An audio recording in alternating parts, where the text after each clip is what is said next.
দক্ষিণের জেলা পিরোজপুরের নেছারাবাদ উপজেলার নদী বেষ্টিত। এখানে পণ্য বহনে নৌযানের বিকল্প নেই, কিন্তু এখানেও জেঁকে বসেছে একটি চক্র, যাদের টার্গেট ছোট নৌযান চুরি করে জাহাজ কাটা ডকইয়ার্ডে বিক্রি করে দেয়া। এখান থেকে না, টোটাল বাংলাদেশ থেকেই বিভিন্ন জেলা উপজেলা বা শহর অঞ্চল থেকে বিভিন্ন জায়গা থেকে জাহাজ চুরি হয়, ট্রলার চুরি হয়, এগুলো কোনো হদিস পাওয়া যায় না। এটা আমাদের সন্দেহ যে এগুলো সম্ভবত কোনো ডকইয়ার্ডে নিয়ে কাইতে কুটিয়া বিক্রি করে বলে একটা চক্র। চোরাই নৌযান কাটার সত্যতা খুঁজতে এবার রাজধানীর কেরানীগঞ্জের তেলঘাটে এখানকার ডকইয়ার্ডে দীর্ঘদিন ধরে চলছে নৌযান ভাঙার ব্যবসা। এখানে বিশাল আকারের বালঘেট কেটে সাবার করা যায় মাত্র কয়েক দিনেই, আর এ সুযোগটাই নিচ্ছে ট্রলার চোর চক্র। নৌ পরিবহন অধিদপ্তরের অনুমতি নেওয়ার বিধান থাকলেও তা শুধু কাগজে কলমেই যেন সীমাবদ্ধ। কালার এক্সপার্ট, জর্জ স্যাপ এবং মাইল্ড অন হ্যান্ডস টেকনোলজি সমৃদ্ধ অরিক্স ক্রিস্টাল ওয়াশ আপনার লন্ড্রি এক্সপার্ট। এ নিয়ে কথা হয় জাহাজ কাটা ব্যবসায়ীদের একজন চুন্নু শেখের সঙ্গে। মালিকানা সার্ভেপত্র দেখলে দেখা যায় জাহাজটা সে মালিক কেডা ই করে আইডি কার্ড করে ফর্ম করে দলিল করে স্ট্যাম্প করে আনা হয়।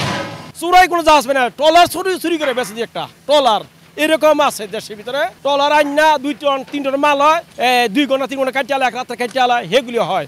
অথচ জাহাজ কোনো চোরাই কাটা হয় না। এগুলি দিয়ে স্কারার দিয়ে রড বানানো হয়, ওই পোস্তকলা দোকান প্লেটের দোকানে এই ব্যবহার করা হয়। আর এবারের গন্তব্য পোস্তকলা ব্রিজের নিচে পুরাতন লোহার বাজার, যেখানে কাটা নৌযানের খণ্ডিত অংশের বিশাল কেনা বেচার হাট। জি, অবশ্যই মাল কিনা হয়, আমার এভরিথিং মাল কিনা হয়, সব মালই কিনা হয়। এছাড়া ধোলাইপাড়ে ইঞ্জিন ও কাটা লোহা বিক্রি হচ্ছে রড তৈরির রিরোলিং মিলে। তবে নৌযান ভাঙার ক্ষেত্রে সরকারের কোনো নিয়ন্ত্রণ নেই বলে স্বীকার করলেন নৌ পরিবহন অধিদপ্তরের প্রধান প্রকৌশলী। না, আমাদের সার্টিফিকেট বলতে আমাদের একটা রেজিস্ট্রেশন থাকে, তো তারা আমাদেরকে অবহিত করতে হয় যে এই রেজিস্ট্রেশন বা সার্ভে যেটা এটা ক্যান্সেল করতে চান, তখন আমরা এটা ক্যান্সেল করি। প্লাস আমরা পারফর্ম করি যে এই জাহাজটাকে আমার নতুন নাম করে তারা যাতে না চালাইতে পারে। তো এটা আমরা দেখি যে এটা আসলেই তারা করতে হচ্ছে, মানে ডিসমেন্টাল করা হচ্ছে। এইটুকুই আমাদের। এভাবে নৌযান ভাঙার ব্যবসা যেমন চোরচক্রকে উৎসাহিত করছে, তেমনি ছোট নৌযান মালিকদের ঘুম হারাম করছে।